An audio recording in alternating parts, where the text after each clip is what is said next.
Talking and tweeting business in Torbay and South Devon. This is the TorbayHour radio show. Yes, it's 8 o'clock on Monday evening, which means it is time for the TorbayHour radio show. Hi, I'm Rick Edwards. We've got Martin in the studio as well. Good evening. Good evening, Martin. Also joining us this week, we've got Matt Pope, who's a lawyer. Are we on our best behaviour? Oh, my goodness. Good evening, Matt. Good evening. Maybe there's this kind of rule that we've got to have all our contributors called Matt. I think so. That's probably what it is. Anyway, if this is the first time you've tuned in to the TorbayHour radio show, what we do is we talk and tweet business alongside the TorbayHour, which is running, as we know, on Twitter right now between 9 o'clock. So, tonight we will be talking business, of course. We will also be talking legal issues. If there is a legal question that you have, now is your chance to get some free legal advice with Matt. He's in. I said free legal advice, and all of a sudden he started laughing. Nobody told me that part. He's sweating. You don't say free around a lawyer for long too. But anyway, if you fancy getting some legal advice, we're also going to be talking about the sort of legal implications of saying things on social media, and of course there are some potentially massive pitfalls you can fall into with that. So we will explore that. Of course, we have our 140-second pitches as well. We will be keeping an eye on the hour as it unfolds. What is going on so far? What's been big through the week, Martin? It's been a bit of a quiet week, actually, unfortunately. Tonight we've got our resident poet, Painting Poet. He can't follow us tonight, but he says if anyone tweets him, he'll have a go and see what he can do in 140 characters. Oh, right, okay. So he's our resident poet. He's always around on the Twitter feed, so it's worth giving him a follow if nothing else. Good evening, Painting Poet. We like that. Should we do our account of the week? It's a big one this week. It is. It is a big one, yes. Right, account of the week time. The TorbayHour radio show. Brought to you by the works of Brixham and Torbay. A sociable way of working. Account of the week this week is the Devon Air Ambulance, and representing the Devon Air Ambulance this week is Helena Pope. Good evening, Helena. That's right, yes. Now, you're our account of the week this week, and it's a very important week for you as the Devon Air Ambulance, but also air ambulances across the UK. Yes, it's National Air Ambulance Week, and as usual, we're delighted to be part of that. There's a national campaign which is got a hashtag, NAAW 2014, and we're part of that, but we're also doing our own thing locally as well. Now, the Devon Air, I've been involved with fundraising for the Devon Air Ambulance pretty much, since I moved down here. Now, it fulfills an absolutely vital role, isn't it? I mean, how much, if there was a serious, I guess it's predominantly road accidents, but also because of where we are, sort of coastal-related things as well, how much time would it actually save in getting a patient to emergency care? Well, I think that there's two aspects to this. Firstly, we do about 50% of our work is trauma, which includes quite a large proportion of road traffic incidents, but other things as well, like agricultural incidents and sports injuries.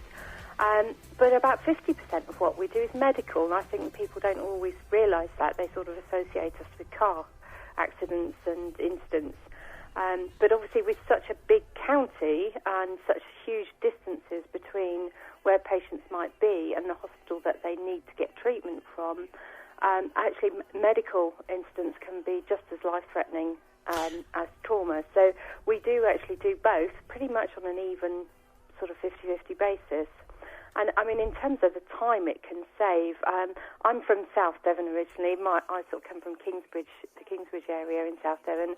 And if you can imagine sort of, somewhere like East Portlemouth on the other side of, the Salcombe Estuary, trying to get to Derriford, or, if you've got a heart attack or even worse, serious burns and needing to get to somewhere like Swansea, then, we're talking hours potentially by road. So that's the sort of difference it can make. We can get to the right place for the patient to treat their needs as quickly as possible.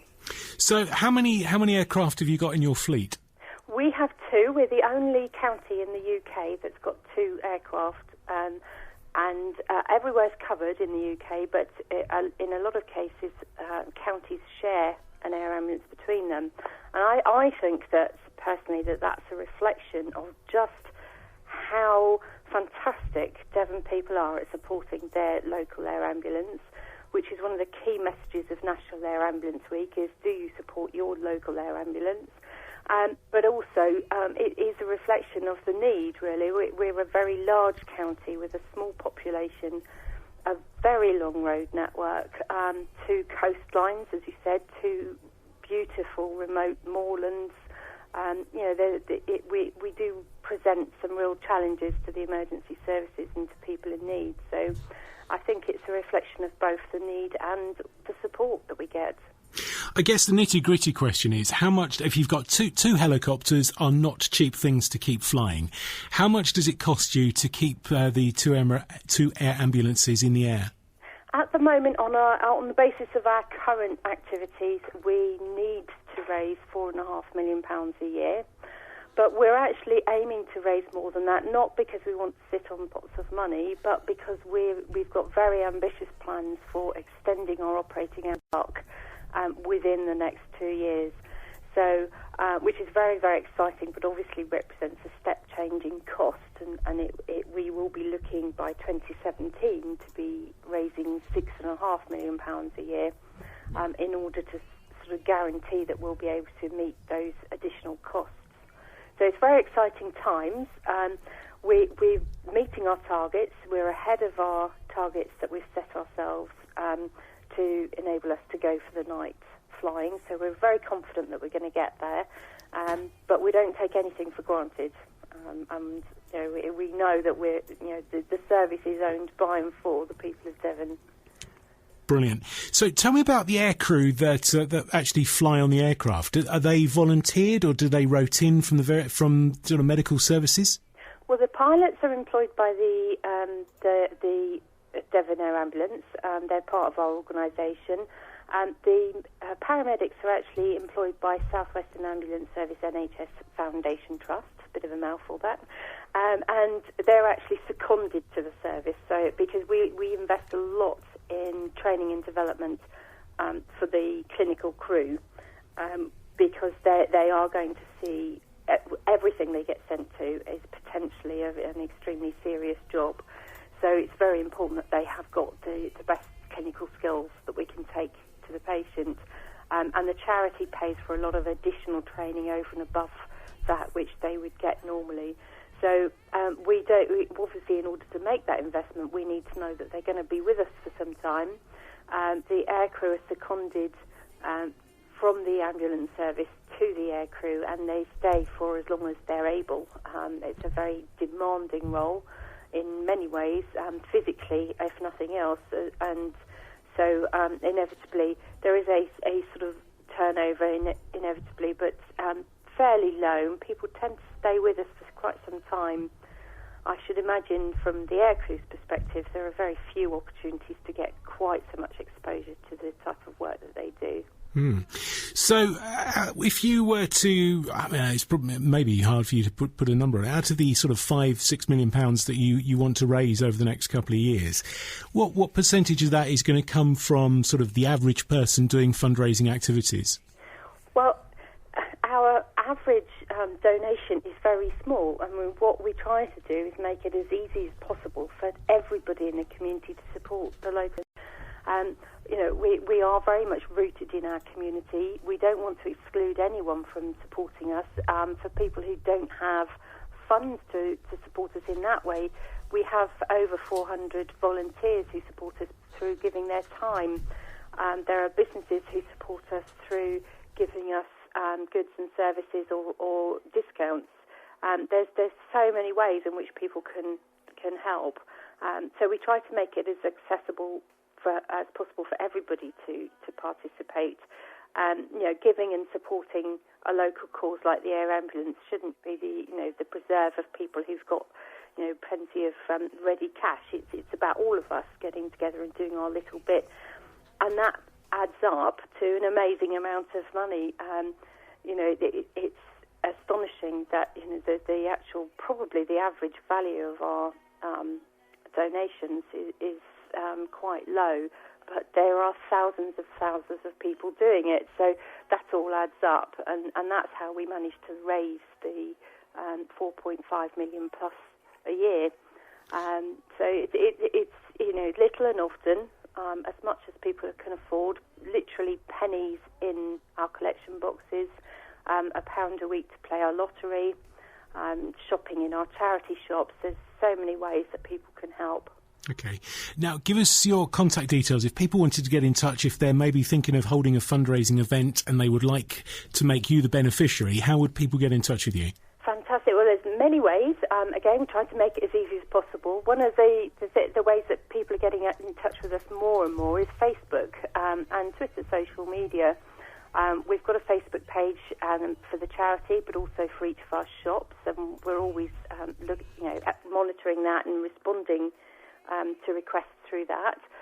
They can phone us on 01392 466 or they can email us at info@daat.org, and they can also contact us via our website, which is daat.org. Fantastic. Now, just as a sort of final question, if everybody packed up donating, fundraising and things like that, and you were forced to ground the aircraft, what kind of impact would that have in terms of the amount you save and sort of impact on Devon as a whole? We're currently treating and conveying an average of 2 people a day. So if you think about that over the course of a year, and of course it's not just the impact on those individuals, but on their families, their friends, and their communities. If we weren't there, potentially to save lives, or to save quality of life, just as important. We quite often get people say, why on earth would you go send an air ambulance out to a broken ankle, for example? But if that person with that broken ankle is 6 hours from a road in the middle of Dartmoor, by the time they actually get treatment, if they aren't able to use the air ambulance, they could end up losing that limb. So, it's never quite as simple as it might appear. And we know that we save lives. We know that we make a difference to people's quality of life. But it's not, as I say, it's not just them. It's their families, their friends and their communities that also benefit from the service. So we think it would be an absolutely vital service, and I can't imagine that the community will suddenly stop supporting us. Let's hope not. Listen, you do some wonderful work, you and the air ambulances across the UK. Great. Good luck to this week raising awareness and obviously money as well. And thank you for being our account of the week. Fantastic. Thank you for your support. This is the Torbay Hour with the works of Brixham and Torbay, a sociable way of working. Find out more at theworkstorbay.com. There you go, our account of the week. This week, the Devon Air Ambulance Trust. Give us their Twitter tag again, can you, Martin? The Twitter tag is Devon Air Amb. Brilliant, and thanks to Helena there for giving up her time this evening. Now the time is coming up to, where are we? 13 minutes past 8 o'clock, 13 minutes into the hour already. Martin, what's going on Twitter tonight? So tonight we've got at BrixPhil is looking for local bands, etc. He needs background music for some of the rugby videos up at Brixham Rugby Club. All right. To replace the crowd noise on there. I think they're trying to cut down on some of the swearing and things. It's worth a credit on their video, and so if you do want to get your songs out there, then it's giving him a shout, and give us a shout as well, because we'd love to play you. Ozman of Magic is looking for someone, anybody with help with SEO. So if that's what you do, then give him a shout. SEO, search engine optimization. So I've just found out. Right, okay. No, I was hoping for clarification there on whether I was right. Yes. Okay, yes. it is search engine optimization. Optimization, brilliant. Okay, so if you want to get in touch with us tonight, you can do that obviously via Twitter. That is the easiest way. You can also do it via the phone. You can give us a call, which would be 01626 361977. Easy as that. Now, also joining us in the studio tonight is Matt Pope. Now, Matt, you are a lawyer. Tell us where you're from. I'm from Nutshellaw Solicitors in Torquay.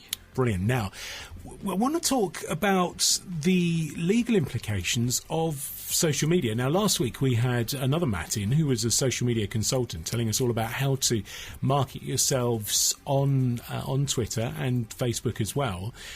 But obviously there are some fairly serious legal ramifications if you step outside the law and the boundaries.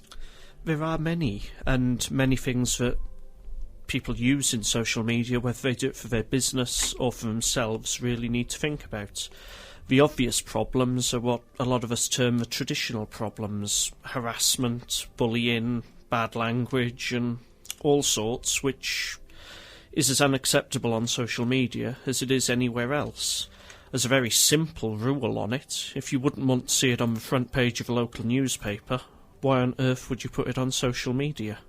And that's a very interesting point, because people, I think, and obviously there are the sort of the branding of trolls, but people seem to think it's kind of anonymous.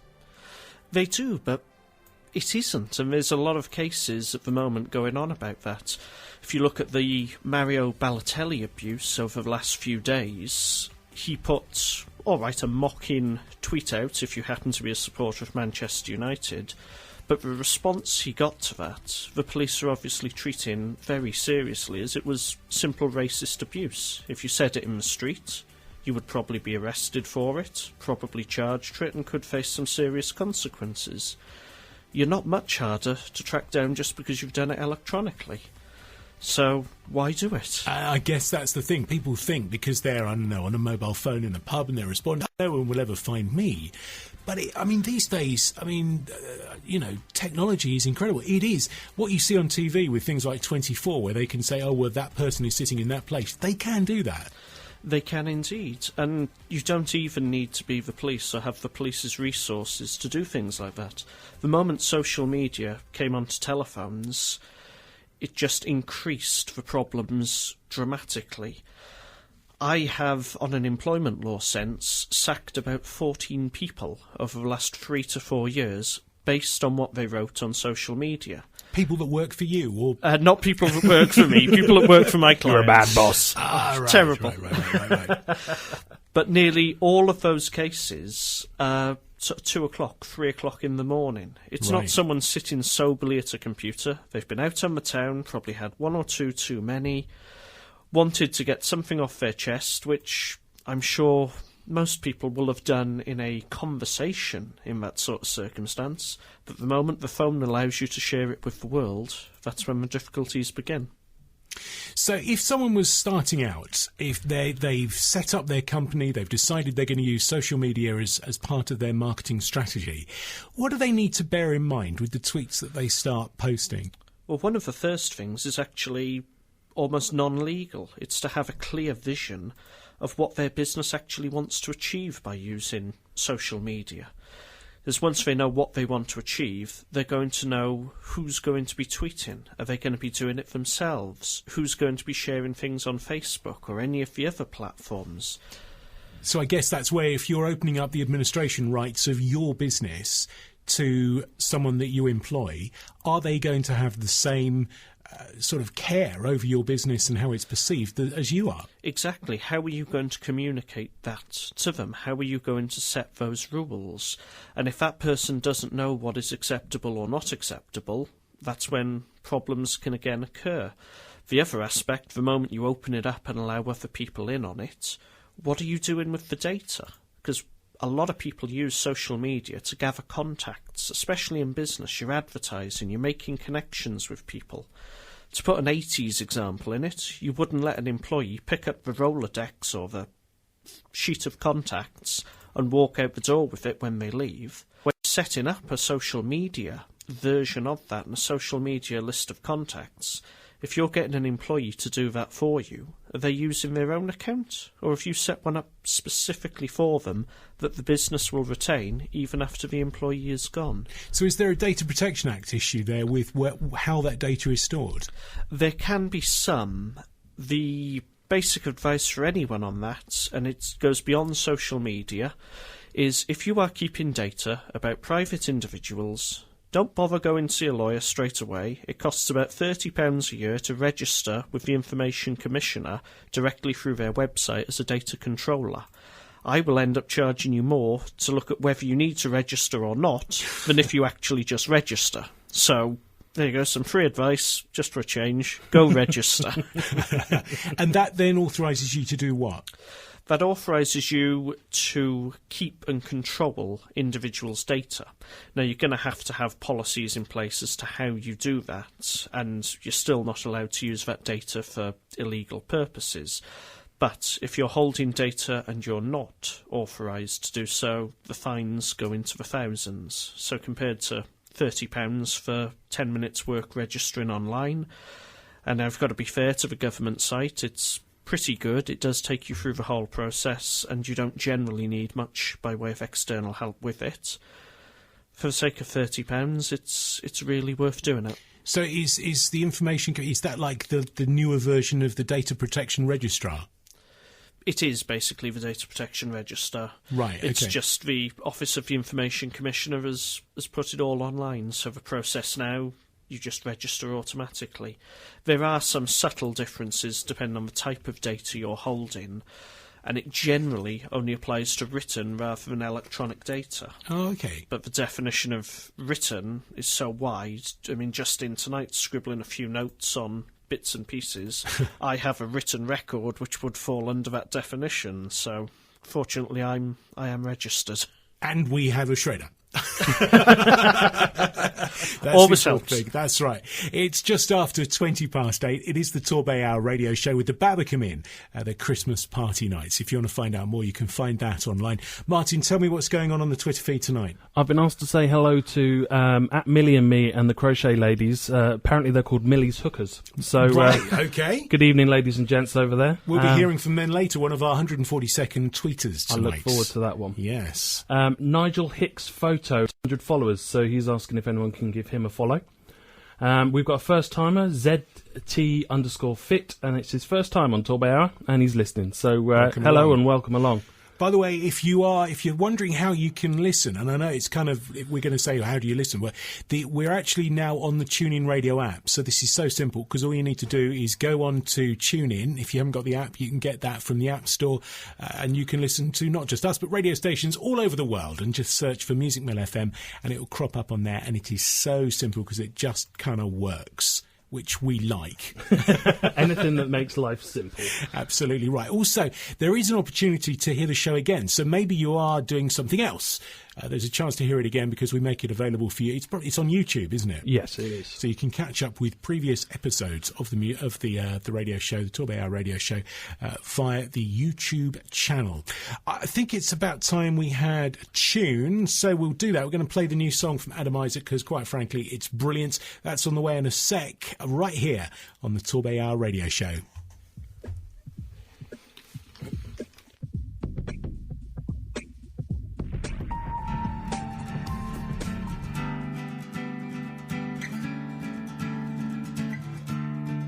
When something wakes you up and shakes you up and keeps you up all night, must embrace it and chase it and breathe in love. Beautiful inside. Ooh, ooh, beautiful inside.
Adam Isaac, new song from him. That is Breathe in Love. It's the TorbayHour radio show with the Babbacombe Party Nights. I can't believe that we've mentioned the C word.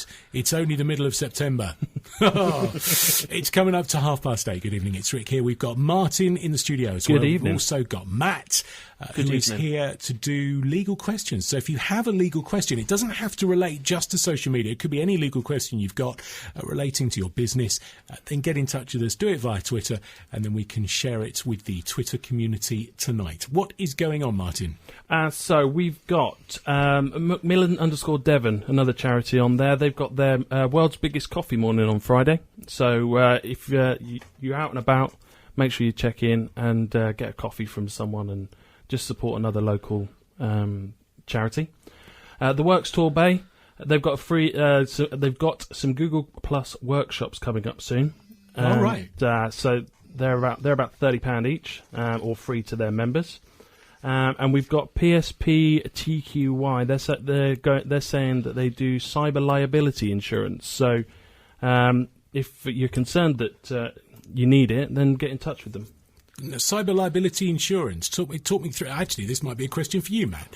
What cyber liability insurance? That sounds like an incredibly technical and worthwhile thing. It is incredibly technical in some ways, but quite simple in the others. Once you have any electronic systems holding data, you are responsible legally for that data. If you were to be negligent with it, or even if you weren't to be negligent with it, but people are able to break in, get hold of that data and use it, you could find yourself liable for criminal and civil penalties. Right.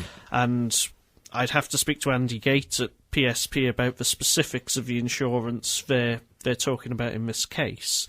But generally, an insurance like that is going to cover you against some of the civil actions, certainly. The criminal will obviously depend on the circumstance and the insurance.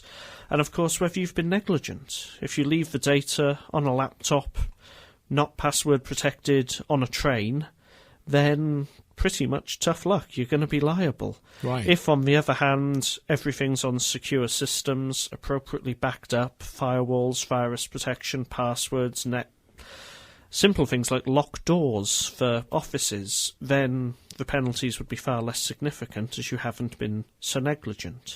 So where does this? I guess now as we're being pushed more and more now, more and more of the office-based systems, the phone data is all now being cloud-based. So it's not physically stored on a server in your own building. It's actually off-site in the cloud. So how does that change where your liability would be? This comes down to doing due diligence on your providers. Right. In fact, the security tends to be an awful lot better with cloud-based systems, as the organisations offering those services have got far more resources and far more knowledge than us mere mortals, and they're therefore able to protect the data a lot more. If you go to the equivalent of Honest Jim round the corner, who sold you the second-hand bangers 20 years ago, then you're still going to be liable. That's hardly doing good due diligence or going to a good place. If, on the other hand, you use a reputable company, do your background research on them and know what you're getting, that it is secured, you have completed your due diligence. You've also got to consider what is the data you're storing. In my case, we store highly confidential client files dealing with their business and serious aspects of their personal lives. We have duties to really keep that data secure. If, on the other hand, your business doesn't really have a great deal of personal data about people, you maybe keep your own sales stats for how many of a particular item you are selling in any month, then that data is crucial to you, but it doesn't really matter or affect the wider world, and therefore your security needs are going to be a lot less. There's a great misconception with cloud computing that it's such a new thing. We've all been using email for probably 20 years now.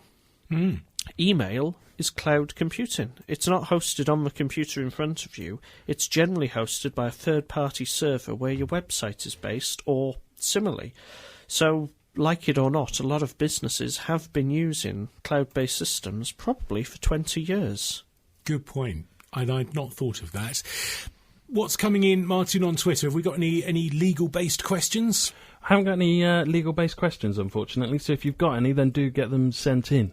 Right, get them in. It's now time, I think, for our first 140-second tweet. And what we've basically done here is we've taken the concept of the 140 characters that are available to you on a Twitter tweet, and we give our accounts each week a chance to have 140 seconds to pitch their business. Now, the first of our 140-second tweeters tonight is the aforementioned Millie and Me. So, 40 seconds starts now. Millie and Me is a family-run independent coffee shop in beautiful Brixham. We pride ourselves on using great quality, locally sourced ingredients and making our own cakes, pies and scones. One of my favourite pastimes is tormenting all my followers by posting tempting photos of those cakes on Twitter. Coffee is our passion and we use Fat Rock from Coffee West, a full-flavoured gourmet coffee that is ethical as well as totally delicious. It's triple certified, which means it's organic, fair trade and Rainforest Alliance approved. If coffee's not your bag, we also have a selection of teas, soft drinks, smoothies, milkshakes and frappes. One of our specialities is afternoon tea. Treat yourself or the someone special in your life to delicate finger sandwiches, assorted cakes and homemade scones, all served on elegant bone china. Gift vouchers are also available and make the perfect present. At Millie and Me, we can cater for any occasion. You can reserve a table or hire us exclusively. We have hosted children's parties, baby showers and even hen parties. Whatever the occasion, talk to us about how we can help you celebrate. We also provide an outside catering service. Every few months we are licensed for one day only and host the Pink Banana pop-up bar. Live music and cocktails in an exclusive and intimate atmosphere. It's back on Saturday the 1st of November.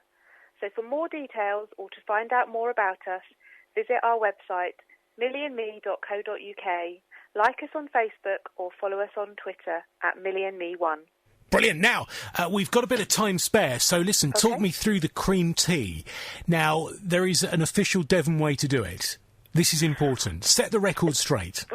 There is an official way, but unfortunately you're talking to a Cornish maid. So, officially, it's cream first, topped with jam, and that's how you get it if James, my husband, serves you. If I serve you, you get a delicious homemade scone with strawberry jam, homemade, of course. And clotted cream on top, with a few strawberries on the side.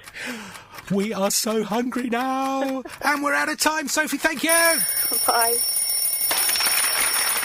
Yay! Well done, Sophie. That's how easy it is. 140 seconds. Actually, it's quite a long time. It's ages. I say it every week. It's a long, long time. Yeah, so if you fancy having a go at being one of our 140-second tweeters, then get in touch with us and we will make it happen for you. It's as simple as that. The 140-second pitch with the Torbay community discount card and another one of those on the way for you before 9 o'clock tonight. Currently 25 to 9.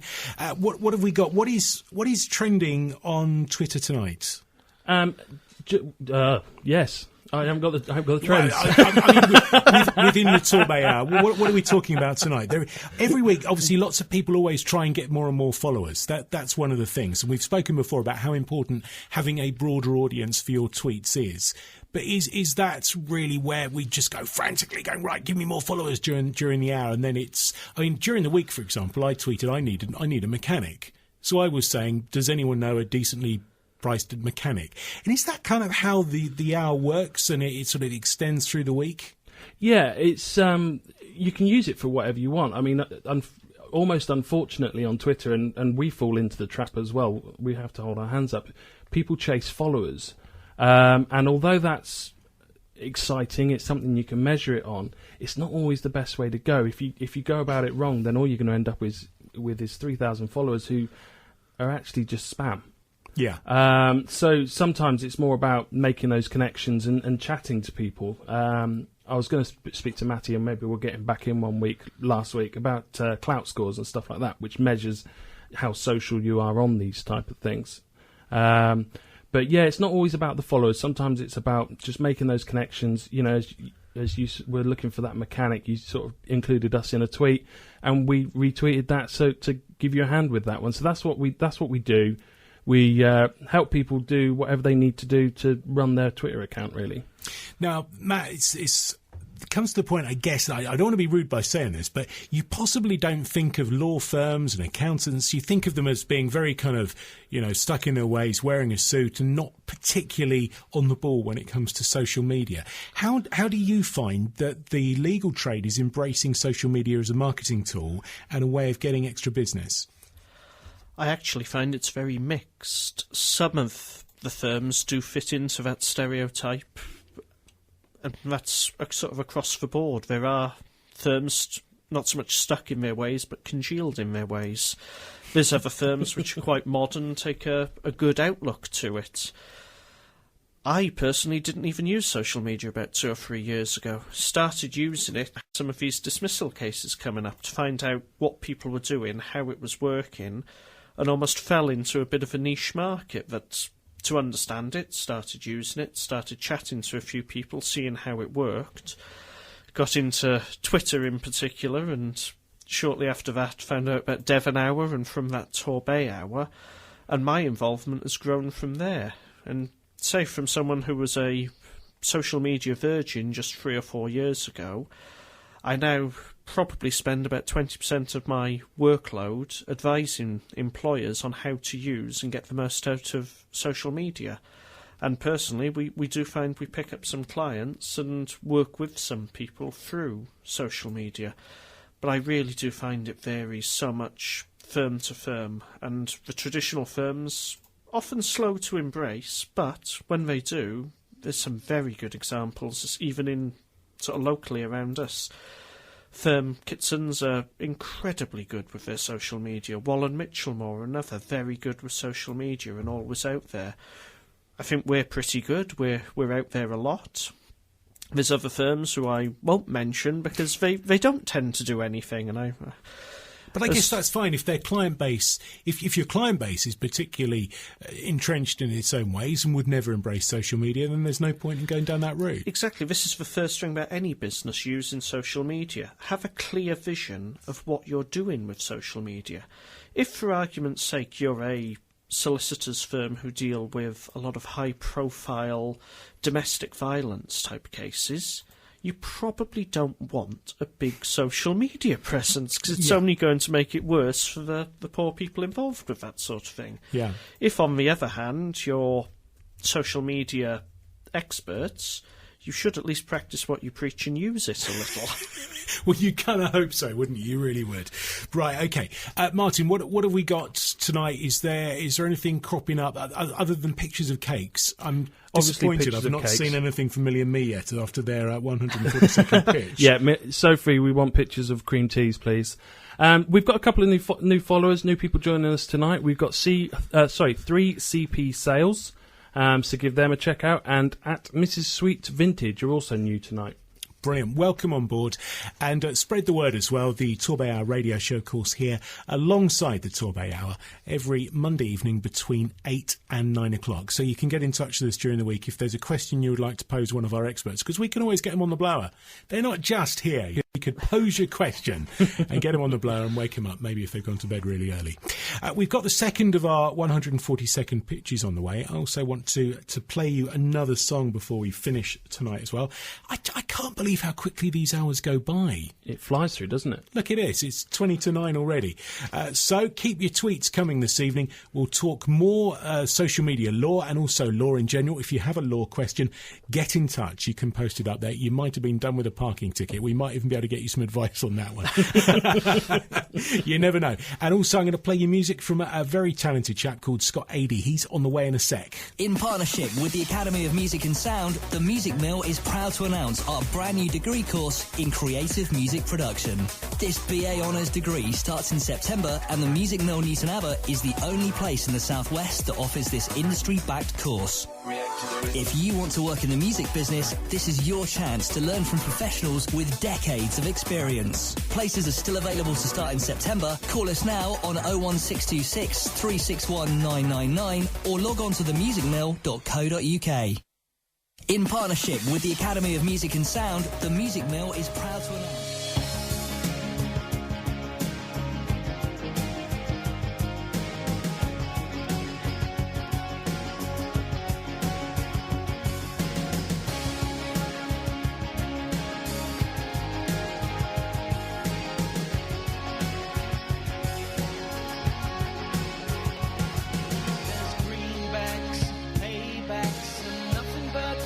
tailbacks, petrols and your diesels burning so-called green fuels. Do you see a 12-year-old smoking cigarettes? Does a mother know? Or does she care? 'Cause it's all just for show. Welcome to the 21st century. Don't worry, it's all just for show. Welcome to the 21st century.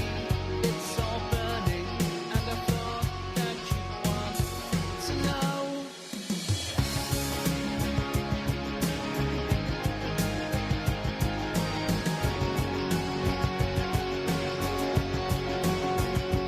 Are you liberated? Now it's decimated. Doesn't feel like home. Gonna take a teacher, not a faith preacher, to make it feel like home. Feel like home.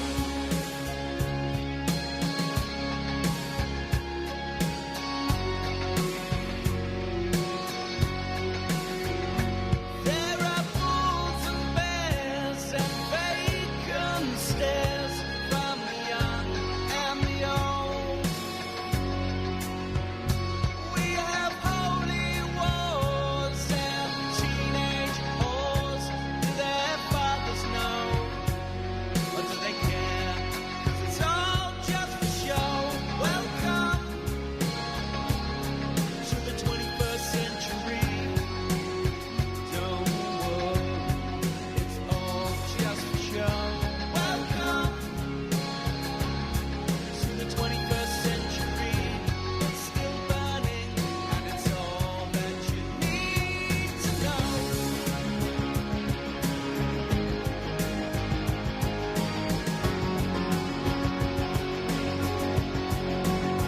Are you liberated? Emancipated? Doesn't feel like home. It's gonna take a teacher, not a faith preacher, to make it feel like home. Is it the educated or the liberated? Feel like home. Feel like home.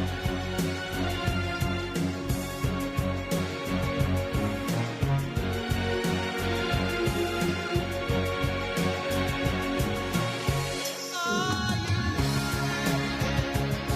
Now it's decimated. Doesn't feel like home.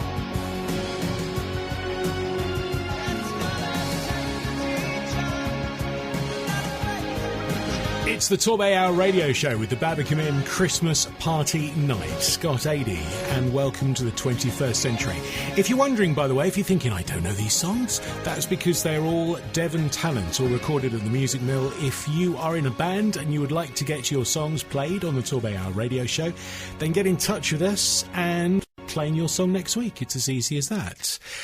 Now, if you want to get in touch, Twitter is obviously the way forward. What have we got? I understand there's cake. Lots of cake. Millie and me has taken on our challenge to post some pictures of cake, and we've had about 2 cheesecakes, a cream tea, and now all our stomachs are rumbling.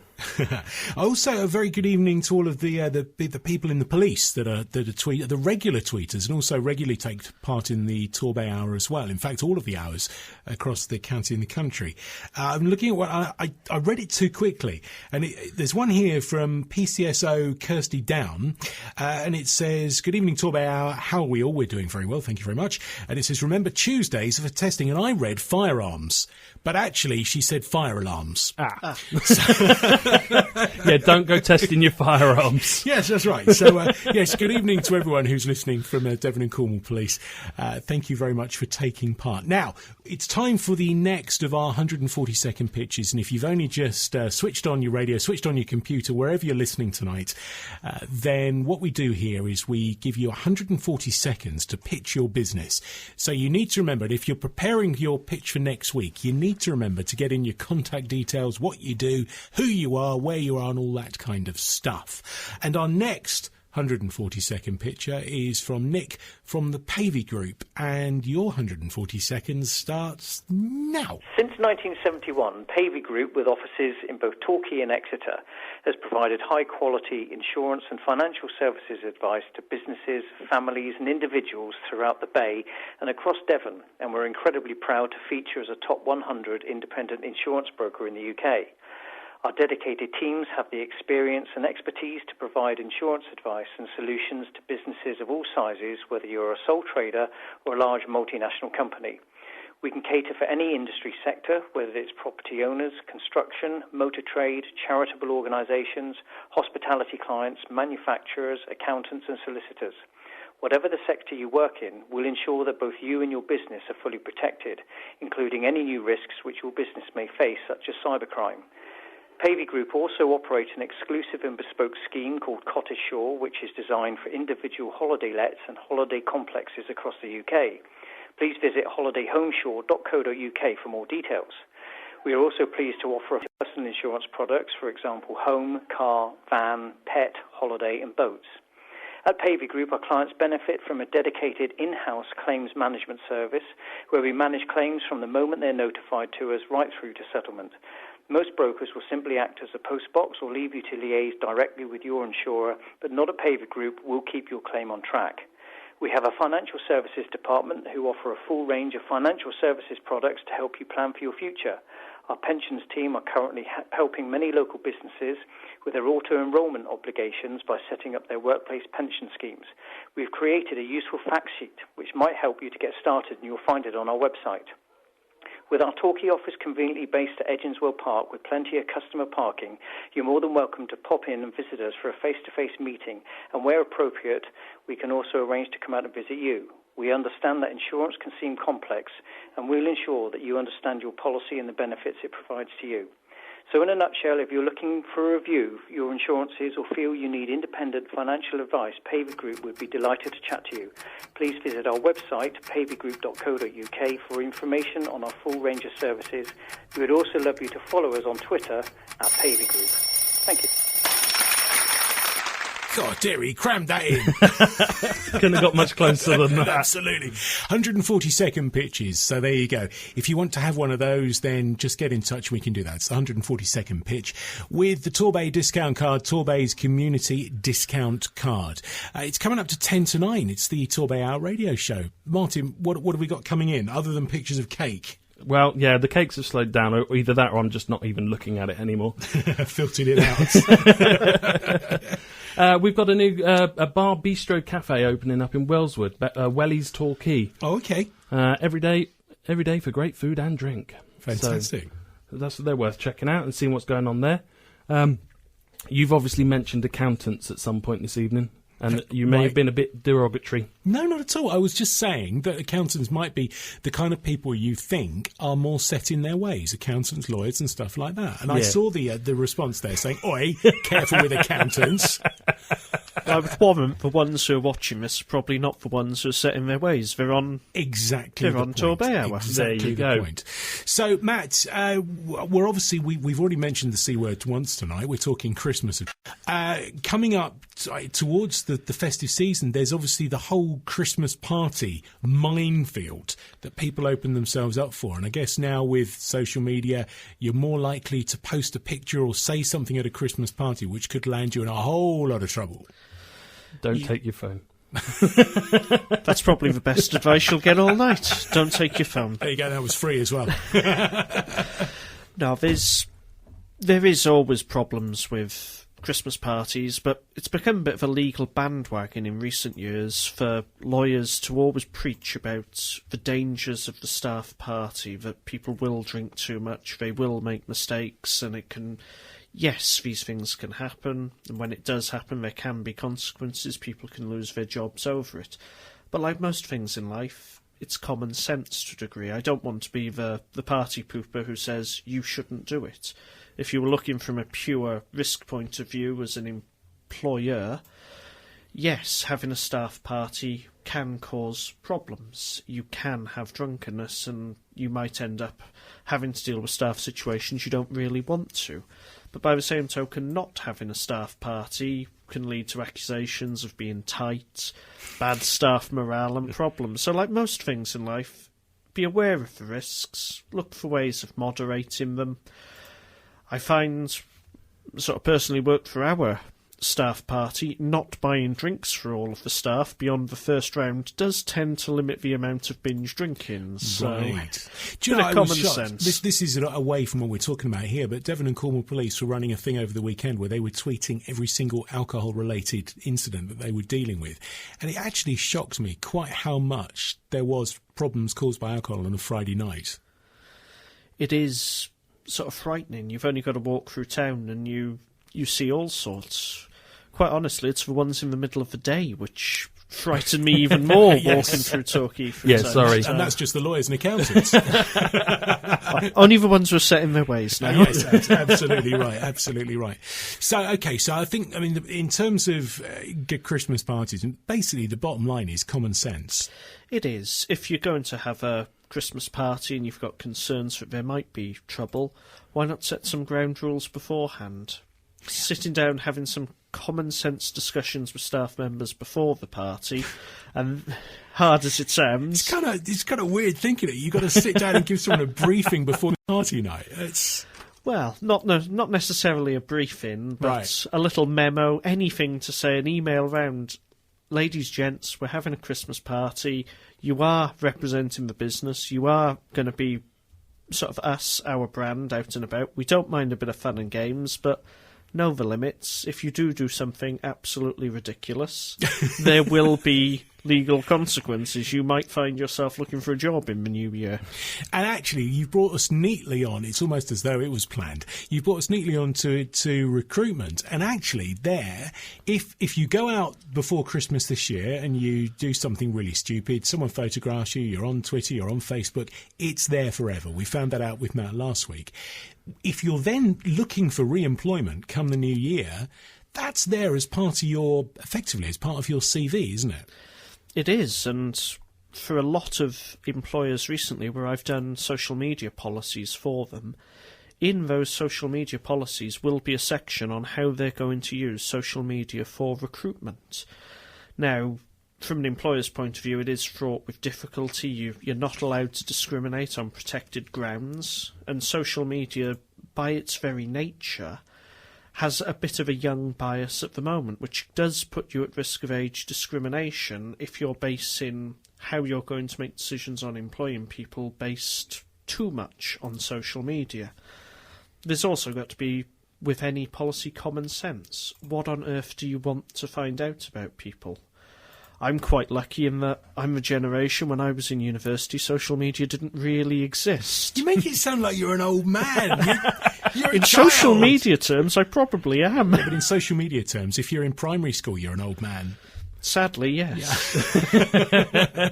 But whereas when we were at university, there might have been the odd incident I wouldn't mention on radio. No one would ever find out about it. Whereas if you were 18 now, the smallest incident with mobile phones, with social media, it could be there for the whole world to see in years to come. I mean, I don't want to get particularly down on necessarily on mobile phones, because the flip side of it is news gathering, the sort of any of the boundaries in terms of people perceiving censorship and stuff like that have disappeared. Oh, it's superb in that sense. It's really opened up the world, really opened up communication. But like most things, it's pros and cons with it. Pros and cons with computer age generally. So, I mean, we're back really to common sense, ignorance is no defence, and all that kind of stuff. Well, a lot of the time, the technology moves an awful lot quicker than the law. It simply does not catch up on these things. But rules such as defamation and libel, the fact the platform has changed, it still doesn't mean you can go around saying things which are blatantly untrue and nasty about people or organisations. If you do, you're likely to get in trouble. If you go onto social media and trying to rip off somebody else's brand for a commercial gain, there's still rules on intellectual property, on trademarks, and if you are breaching that, they are likely to take action. So in some ways, things haven't changed that much. The only thing that's really changed is any idiocy that is now committed is open to the whole world. Right. And instantly as well. Instantly. That is the other issue with it, that if we go back to the Christmas party type example, if someone was going to take a few photos 20 years ago, which turned out to be inappropriate, when they sobered up the next day, they didn't have to pass from round the office or to the local newspaper. Now, they probably find out the next day from the local newspaper or the internet generally.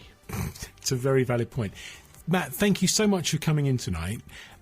Give us your contact details so we could get in touch with you.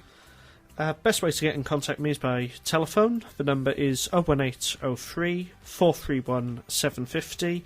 But you can also follow me on Twitter. I'm at Nutshellaw. Nutshellaw. Nutshell AW. And if you didn't get those contact details down, don't worry, because as we mentioned earlier on, the Torbay Hour radio show is available to listen again via the YouTube channel. Martin, I can't believe how quickly this hour has gone by. Wrap it up for us. Where are we going? What's going on? Who's joining us on the feed? Macmillan Devon actually made a good point. If you're 18 now, your parents have probably spent the last 5 years documenting your life on Facebook. And that's very true. If not more. Yeah, I mean, I know my daughter's 3. I mean, I've got, I don't know how many hours of video footage and photographs and stuff like that. Pretty much from the day she was born. Yeah, exactly. So, So that's one thing to sort of bear in mind. That'll keep you busy tonight. We're documented generations in history. Oh, yes. As for the feed, we've got ZT_fit again. I need to apologise because, like I said he earlier, and it's she.